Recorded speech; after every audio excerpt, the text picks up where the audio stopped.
బయటికి వెళ్ళిపోతే రన్నరే, ఇంట్లో ఉంటేనే విన్నర్ అయిపోతాడు, నిఖిల్కి భారీ దెబ్బ కొట్టేస్తాడు అనుకొని ఇక గౌతమ్కి డైరెక్ట్ ఎగ్జిట్ బటన్తో అయితే బిగ్ బాస్ పెద్ద షాకే ఇస్తున్నాడు గౌతమ్కి.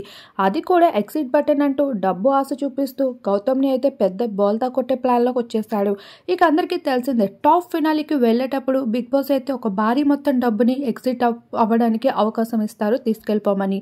ఇక ప్రైజ్ మనీ ఈసారి డబల్ యాడ్ అవుతూ వచ్చేసింది. 50 lakhs కాస్త ఇంకా డబల్గా యాడ్ అయిపోతూ రావడంతో ఆ డబ్బంతా ఇప్పుడు ఎవరైతే వెళ్తారో వాళ్ళకి దక్కుతుంది అంటూ హౌస్ లోపలికైతే ఒక సూట్ కేసు అయితే మనీ బాక్స్ వచ్చేసింది.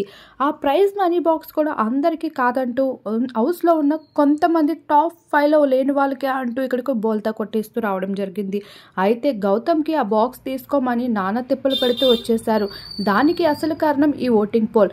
గౌతమ్కి విపరీతమైన ఓట్ల వర్షం కురుస్తూ ఉంది. అది కూడా ఓపెన్ ఓటింగ్ అయితే బిగ్ బాస్ పెట్టడం జరిగింది. ఇక గౌతమ్ విన్నర్ అయ్యి నిఖిల్ రన్నర్ అని చెప్తే జనాలు ఎలానో నమ్మరని ప్రజలంతా చూసే విధంగా అయితే ఓపెన్ ఓటింగ్ అయితే జరుగుతూ ఉంది. ఇలా మొత్తానికి గౌతమ్ కోసం అయితే ఎగ్జిట్ చేసేందుకు భారీ మొత్తం డబ్బుతో టెంప్ట్ చేసే ప్రయత్నాలు చేస్తూ ఉంది బిగ్ బాస్.